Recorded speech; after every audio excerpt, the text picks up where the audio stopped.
Hello, नमस्कार. कशा आहात सगळेजण? सगळ्यांना श्री स्वामी समर्थ. सर्व माझ्या गोडताईंचं, मैत्रिणीचं अगदी मनापासून स्वागत आहे. यावेळी टाईम सांगेन तर दुपारचे 2 वाजलेले आहेत आणि वेदिका आलेली आहे. म्हणजे काका आणि वेदिका दोघंजण आलेले आहेत. काकांशी थोडा वेळ बोलत बसले. नंतर म्हणले थोडंसं जेवण करा, कारण आता ते जायला निघालेले आहेत. म्हणजे इथंच त्यांचं काहीतरी काम होतं म्हणून आलेले होते. तर काकांना जेवायला वाढलं, थोडा वेळ बोलत बसले आणि काका परत गेलेले आहेत. आता आम्ही लागलेलो आहोत आमच्या कामात, म्हणजे मी आणि वेदिका आलेलो आहोत किचन रूममध्ये आणि आता जाण्याची तर तयारी सुरू झालेली आहे. तुम्ही बघितलेले आहे अगोदरच्या व्हिडिओमध्ये. शॉपिंग झालेली आहे. बॅगामध्ये काय काय घ्यायचं आहे सगळं मी आवरून ठेवलं, पण बॅग काही भरलेली नाही. आता खाण्यापिण्याच्या काही वस्तू बनवून घेऊ. म्हणजे तसं तर जास्त दिवस या सगळ्या वस्तू टिकणार नाही आहेत, म्हणून मी जायच्या समोरच बनवत आहे. आता जायचं 1-2 दिवस आहे, तर म्हणलं आजपासून सुरुवात करूया एक-एक वस्तू करायला. आणि तसं तर आठवड्यामध्ये 4 दिवस तरी उपवास आणि बाकीचे 3 दिवस जेवण करायचं आहे. तर उपवास जास्त असल्यामुळे मी विचार केला की शेंगदाण्याचे लाडू बनवून घेऊया. थोडेसे शेंगदाणे भाजून घेऊया. शेंगदाणे, गूळ, शेंगदाण्याचे लाडू, परत चिवडा आणि रव्याचे लाडू हे मी बनवणार आहे. रवा लाडू एकदम मस्त पाकातले रवा लाडू बनवणार आहोत. तर आज आम्ही शेंगदाण्याचे लाडू आणि रवा लाडू बनवणार आहोत, कारण याला वेळ थोडासा जास्त लागतो. रवा भाजायलाही वेळ लागतो आणि हे सगळं व्यवस्थित सेट होण्यासाठी वेळ जास्त लागतो. तर इकडं 2 कढया ठेवलेल्या आहेत, म्हणजे रवा थोडासा लवकर भाजून होईल. मी आणि वेदिका दोघीजण म्हणजे मायलेकी मिळून इकडं रवा लाडू बनवत आहोत. तर 2 कढया ठेवल्या. दोन्ही कढयामध्ये मी अर्धी वाटी तूप घेतलेलं आहे आणि यामध्ये अर्धा किलो रवा टाकलेला आहे. या कढईमध्ये अर्धा किलो रवा आणि या कढईमध्ये अर्धा किलो रवा, म्हणजे 1 वाटीमध्ये 1 किलो रवा भाजून होत आहे इकडं. आणि नंतर मी आणखीन थोडंसं तूप टाकलेलं आहे, म्हणजे तूप एकत्रच टाकायचं नाही आहे. रवा थोडासा मी भाजून घेतला आणि नंतर आणखीन तूप टाकलं. आणखीन इकडं परतत आहोत आणि गॅस कमीच ठेवायचा आहे. कमी गॅसवरती 15 ते 20 मिनिट हा रवा छान परतून घ्यायचा आहे. एकदम कडकही भाजायचा नाही फुल गॅसवरती, नाहीतरी रव्याचे कण एकदम कडक होतात आणि ते दाताखाली आल्यानंतर लाडू खाण्यासाठी तितकी मजा येत नाही. म्हणून रवा जास्त कडक होऊ द्यायचा नाही आहे. इकडं कमी गॅसवरती 20 ते 25 मिनिट अर्धा किलो रवा भाजण्यासाठी लागलेला आहे. एकदम परफेक्ट रवा भाजून तयार होत आहे. आता मी इकडं चासणी बनत ठेवत आहे. म्हणजे 1.5 किलो रव्यासाठी मी इकडं 1.25 किलो साखर घेतलेली आहे आणि साखर बुडेल तितकं पाणी टाकलेलं आहे. तर इकडं दोन्ही कढयामधला रवा मी एकाच कढईत करत आहे आणि अर्धा किलो रवा परत इकडं मी भाजत ठेवलेले आहे. वेदिका भाजत आहे, तोपर्यंत मी इकडं चाचणी बनवून घेते.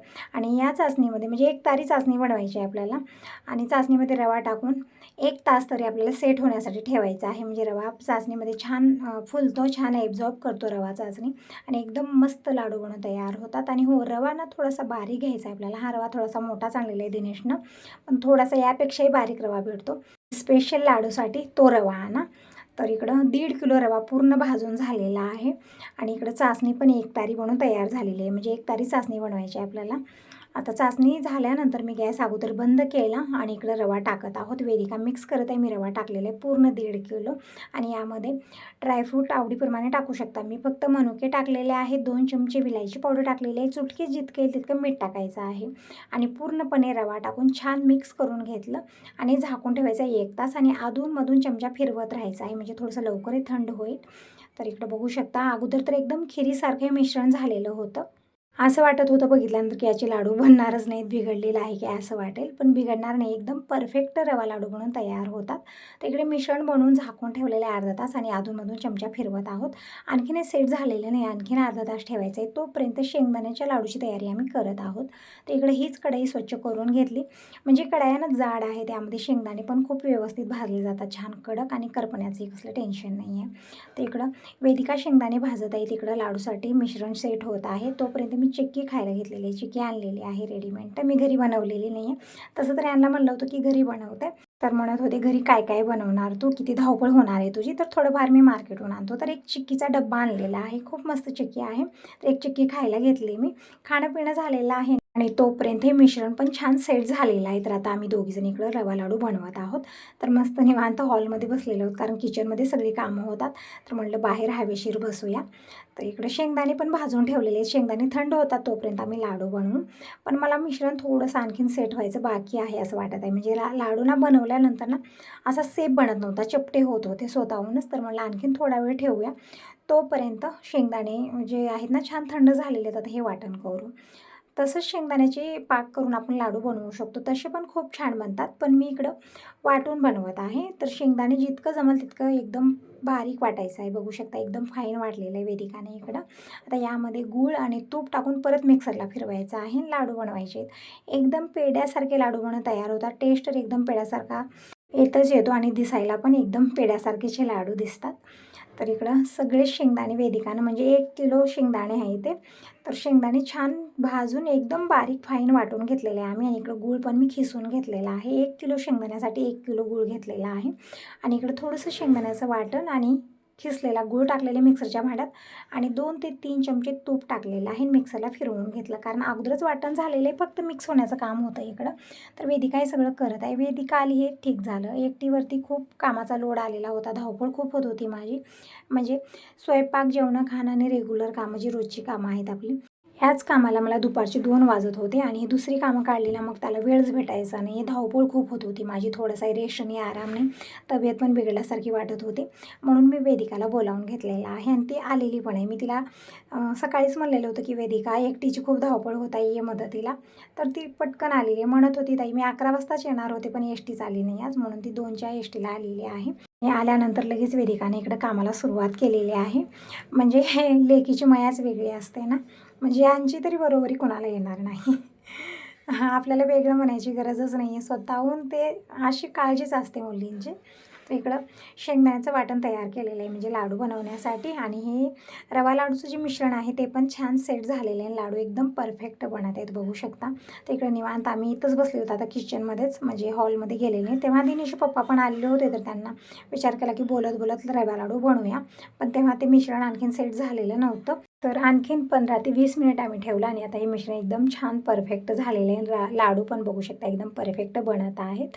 आता हे लाडू बनवून झाल्यानंतर शेंगदाण्याचे लाडू संग बनवणार आहे, कारण ते पण मिश्रण तयार करून आम्ही ठेवलेलं आहे. तर वेळ भरपूर गेला, बघू शकता इकडे एकदम परफेक्ट रवा लाडू बनवून तयार झालेले आहेत. आता आम्ही शेंगदाण्याचे लाडू बनवत आहोत. हे पण एकदम सोप्या पद्धतीनं बनत आहेत, बघू शकता एकदम पेढ्यासारखे मिश्रण झालेलं आहे. आणि लाडू पण एकदम मस्त परफेक्ट आणि टेस्ट पण एकदम छान येतो याचा, कारण तूप यामध्ये भरपूर प्रमाणात मी घातलेला आहे. आणि गूळ घातल्यामुळे गोडी पण खूप छान येते या शेंगदाण्याच्या लाडूला. तर हे लाडू बनवून झाल्यानंतर पुढची तयारी म्हणजे कपडे वगैरे काय काय घ्यायचे काय काय नाही ते मी आवरून ठेवलं. आणखीन बाबाचे कपडे घेतलेले नाही आहेत, ते पण सगळं बॅगमध्ये सगळं भरायचं आहे. मी विचार केला की मोठी दिनेशची बॅग घेऊया. आता हे काय म्हणतात काय माहिती. म्हणजे मी विचार केला की एकाच बॅगमध्ये सगळं परफेक्ट बसेल. पण यांचं म्हणणं होतं की एकच बॅग घेण्यापेक्षा 2 बॅगा घे, म्हणजे एकामध्ये खाण्यापिण्याच्या वस्तू आणि एकामध्ये कपडे वगैरे राहतील. तर त्यांचं पण बरोबरच आहे. बघूया आता कसं जमलं तसं. अगोदर आम्ही सगळ्या खाण्यापिण्याच्या वस्तू तरी बनवून घेऊ. तर ही सगळी कामं आवरली, लाडू वगैरे बनवून झाली, बाकीची सगळी कामं आवरली. परत आता मी स्वयंपाक करत आहे. वेदिकानं भाजी सगळी चिरून दिलेली आहे मला.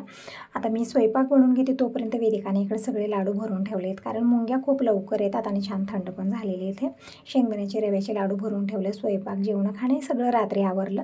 आता ही सकाळची वेळ आहे. सगळ्यांना गुड मॉर्निंग, श्री स्वामी समर्थ. तर इकडं स्वयंपाक वगैरे आम्ही सगळं आवरून घेतलं. सगळ्यांचं जेवण खाणंही झालेलं आहे. आजचा वार आहे गुरुवार. तर वेदिकाचा पण गुरुवारचा उपवास आहे, माझा यांचा तिघांचा गुरुवारचा उपवास आहे. बाकींच्यांसाठी स्वयंपाक झालेले आहे, सगळ्यांचं जेवण खाणं पण झालेलं आहे. तर या सगळ्या रोजच्या कामापासून आम्ही फ्री झालो आणि आता आम्ही इकडे रेसिपी बनवायला सुरुवात केलेली आहे. तर आज बनवायची चकल्या आणि चिवडा. काल रवा लाडू, शेंगदाण्याचे लाडू झाले. आज चटपटीत वस्तू बनवणार आहे, जे सगळ्यांचे फेवरेट असतात.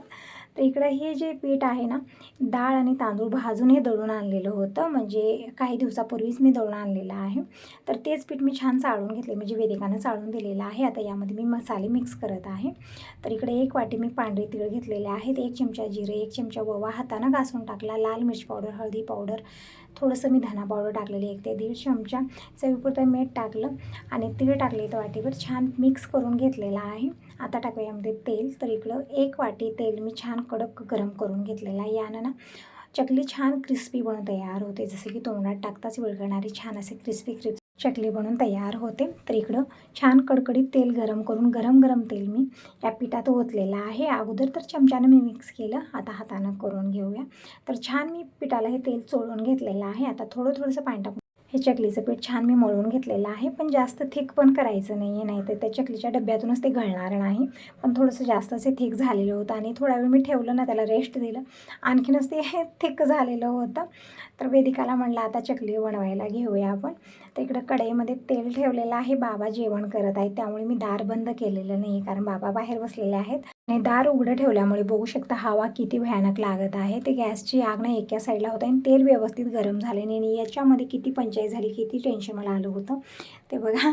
तर इकडे चकली तर आम्ही बनवायला घेतली, पण चकली काय पडतच नव्हती त्या डब्यातनं, कारण ते पीठच इतकं थिक असं घट्ट झालेलं होतं. नंतर मी थोडंसं पाणी लावलं याला आणि छान मळून घेतलेलं आहे. आता बघू शकता एकदम परफेक्ट बेटर बनलेलं आहे. आता चकलीचा डब्बा घेतला, स्टीलचा पण आहे माझ्याकडे, पण त्यानं चकली तितकी व्यवस्थित येतच नाही, व्यवस्थित पडत नाही आहेत. म्हणून हे स्टीलचं, हे पितळचं जे आहे ना अगोदरचं, हेच ठीक वाटतं मला. यानं खूप छान असा आकार येतो त्याला आणि चकली छान अशी थोडीशी जाड पण येते. मी तेल गरम करायला ठेवलं आणि इकडे वेदिका चकल्या मला पाडून देत आहे छान राऊंड राऊंड शेपच्या, आणि मी तेलात तळून घेतलं. आणि इकडे बघू शकता कशी चकली बनलेली आहे. पूर्ण तेलात टाकल्यानंतर त्या तेलात शिजत होती. त्याचं काय मेन रिझन हे आहे की हवा खूप जास्त आहे. मला अगोदर समजलं नाही की चकली तुटत काय, मला वाटलं पिठात काहीतरी खराबी असेल, म्हणजे काही दिवस झालं ना दळून आणून, त्यामुळे मला वाटलं पिठात काहीतरी प्रॉब्लेम आहे, त्यामुळे चकल्या व्यवस्थित येत नाही आहेत. मग नंतर मी दुसरं पीठ मळलं आणखीन, मग त्या नादामध्ये इतकं पीठ जमलं ना, ते चकल्या इतके आता पूर्ण 1-2 तास लागणार तिथे तळण्यासाठी. तर थोडंसं टेन्शन आलेलं होतं, पण मेन रिझन हे होतं की हवेमुळे ते तेल व्यवस्थित गरम झाले आणि चकली जसं मी तेलात टाकली ना, तसं ते पूर्ण फुटून तेल भरून झालं. तर ती चकली तळत नव्हती, तेलामध्ये शिजत होती. मग मला समजलंच नाही, मला वाटलं पीठच खराब झालेलं आहे किंवा काहीतरी फरक पडलेला आहे, तेल जास्त झालं असेल. तेल जास्त झालं तर पण असा प्रॉब्लेम येतो. म्हणून मी दुसरं पीठ मळलं इकडं आणि परत दुसऱ्या चकल्या मी बनवतो. पण हे पण पहिला बॅच तसाच झाला. तेव्हा समजलं की तेल व्यवस्थित गरम झालं नाही, हवा लागल्यामुळे आग एका साईडला जाते आणि ते तेल व्यवस्थित गरम झालं नाही, त्यामुळे ते चकल्या व्यवस्थित बाहेर आल्या नाहीत. तर हे एक म्हणजे चूक आपण करतो ना, पण समजत नाही आपण चूक कुठं करत आहोत. मला तरी आज तसंच झालेलं होतं, वाटलं की पीठच बिघडलेलं आहे, काहीतरी कमी जास्त झालेलं आहे, की चकली व्यवस्थित होत नाही आहे, सगळे फुटून जात आहेत. आणि अगोदरचा बॅच तुम्ही बघितला पण कशी चकली झालेली होती. त्याचं मेन रिझन हे होतं की तेल व्यवस्थित गरम झालं नव्हतं आणि ते आग एका साईडला जात असल्यामुळे ना, ते व्यवस्थित तेल गरम होतच नव्हतं. दार जेव्हा मी बंद केलं ना, तेव्हा कुठे चकल्या व्यवस्थित झाल्या. जे अगोदर पीठ मळलेलं होतं ते पण चकल्या एकदम परफेक्ट बनल्या आणि जे दुसरं पीठ मळलेलं होतं त्याच्या पण चकल्या एकदम परफेक्ट बनल्या. पण या नादामध्ये ना चकल्या खूप जास्त झालेल्या होत्या, कारण मला इतक्या बनवायच्याच नव्हत्या. थोड्याफार सोबत नेण्यासाठी आणि थोड्या घरी ठेवण्यासाठी मला बनवायच्या होत्या. त्या हिशोबानं मी अगोदर पीठ मळलेलं होतं, पण इथं थोडंसं झालं असं घोळ. तर असं गुरुवार असल्यामुळे हे पण घरी आले होते. फ्रूट वगैरे घेऊन आले होते, डाळिंब, आलू बुखार, ते आम्ही खाल्लेलं आहे. यांना दही दिलं, तर यांचं पण खाणंपिणं झालं, आम्ही पण खाऊन घेतलं. मी आणि वेदिकानं तिच्यासाठी साबुदाणा भिजत घातलेला आहे. तर साबुदाण्याची खिचडी वेदिका खाते, तर तिला मी नंतर बनवून देणार आहे. अगोदर जितके भांडे झालेले होते सगळी भांडी मी घासून घेते, तोपर्यंत वेदिका इकडं चकली तळत आहे. म्हणजे मी बनवून देत होते आणि ती तळत होती. तर ती म्हणत आहे तू भांडे वगैरे घासून घे, कारण दुसरी कामं खूप जास्त आहेत, आणखीन चिवडा बनवायचा आहे आणि भांडी खूप जास्त झालेली होते आणि किचनमध्ये जास्त भांडी झाल्यानं थांबायला जागा राहत नाही आहे आणि बसावंसं पण वाटत नाही, कारण घरभर पसारा वाटतो, कारण आपली किचन छोटी आहे, त्यामुळे जेव्हाच्या तेव्हाच मी कामं आवरत असते. तर सगळी भांडी मी घासून घेतली, तोपर्यंत वेदिका इकडे निवांत चकली तळत आहे. भरपूर वेळ लागतो, छान कडक होईपर्यंत तळायचं असतं, त्यामुळे वेळ थोडासा जास्त लागला. तर इकडं भांडी सगळी घासून झाली, किचन स्वच्छ पुसून घेतलं, थोडासा पसारा पण आता कमी वाटत आहे. तर किचनमध्ये ना थांबावंसं वाटत नाही, किचनला पण राग येत असेल, काय भांडे ठेवत आहेत, मला घरभर पसारा ठेवत आहेत असं वाटत असेल, पण काय करणार, तर रेसिपीज तितक्या बनवायच्या आहेत, त्यामुळे ना थोडासा पसारा तरी होणारच होणार. तर इकडे वेदिका बनवत आहे, तोपर्यंत भात पण संपलेला होता, आणखीन दुपारचं टिफिन दिलेलं नाही आहे. तर भात बनत ठेवते इकडे मी आणि बघू शकता एकदम परफेक्ट चकली बनलेली आहे आणि ज्या पहिला बॅच आम्ही काढलेला होता ते तर मोडतोड झालेलंच आहे. तर हा व्हिडिओ कसा वाटला नक्की सांगा. पहिल्यांदा बघत असाल तर सबस्क्राईब करा, लाईक करा.